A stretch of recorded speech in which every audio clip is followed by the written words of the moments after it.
Hi everyone, welcome back to my channel.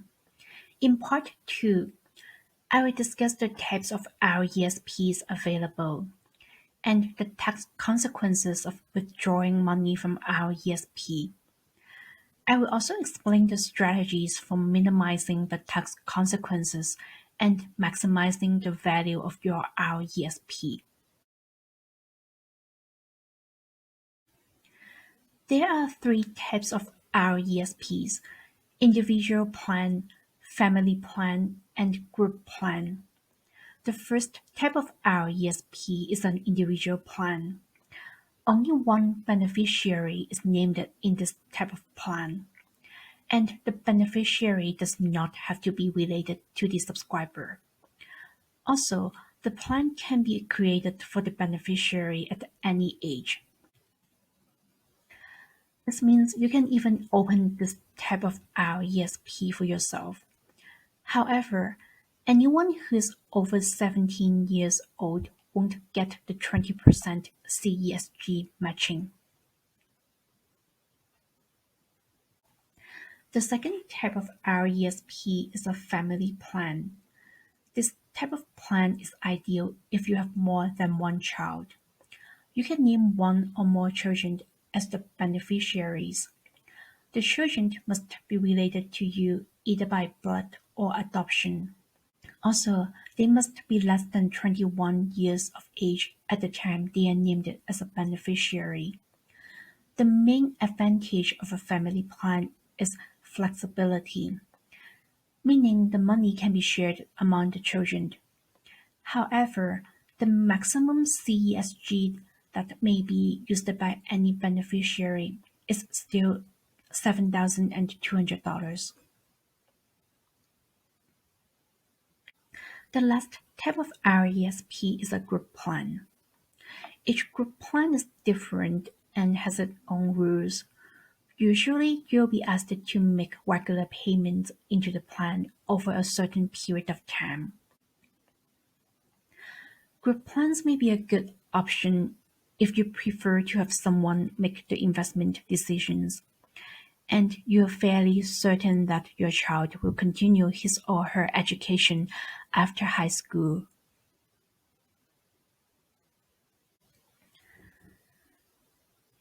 When you withdraw money from your RESP, it is important to know whether you are taking out the contributions or the educational assistance payments, EAPs, because the tax consequences are different.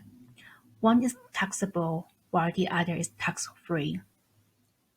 When you take money out of RESP to pay for post-secondary education, you should confirm with your bank whether you want the withdrawal to consist of contributions or the EAPs. Contributions are the money that you originally put into the RESP, and contributions can be withdrawn tax-free. The recipient does not have to include these payments as income.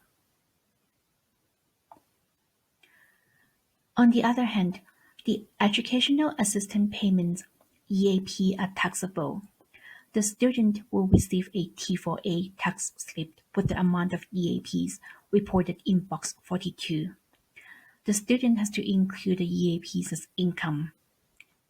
An EAP consists of the CESG, CLB, any amount paid under a provincial education savings program, and investment income earned in RESP. In order to receive EAPs, the student must be enrolled in a qualifying educational program or specified educational program. You can go to the CRA website for more information. The first strategy is to structure your RESP withdrawals effectively.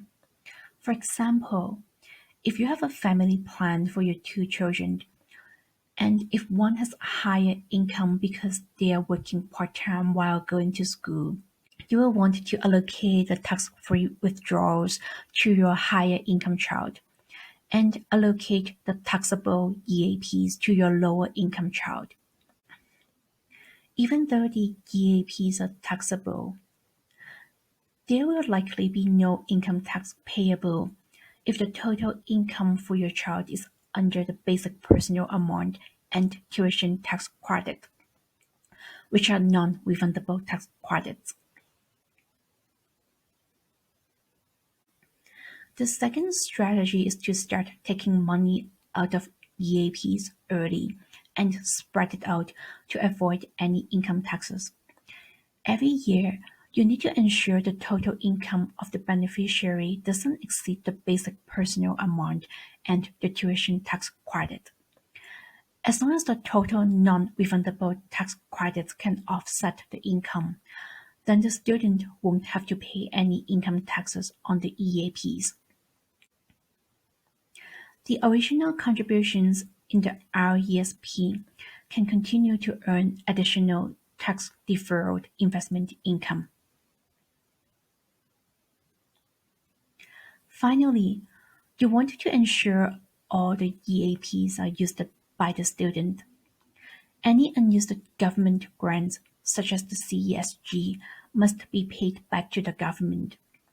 Any investment income must be included in the subscriber income as accumulated income payments, AIPs, which are subject to regular income tax plus an additional 20% tax. You may be able to reduce the amount of AIPs subject to tax by transferring the AIPs to RRSP if you meet the conditions set by the CRA. There are a couple ways to maximize the value of your RESP. First, you should start investing in your children's education as early as possible. The earlier you start investing, the more time you have for your money to earn investment income. With compound interest, your investment could turn into a bigger amount by the time your children go to university. Second, if possible, you should structure your contributions in order to maximize the CESG, which is $7,200 per beneficiary. Finally, you should review and adjust your investment allocation during different stages.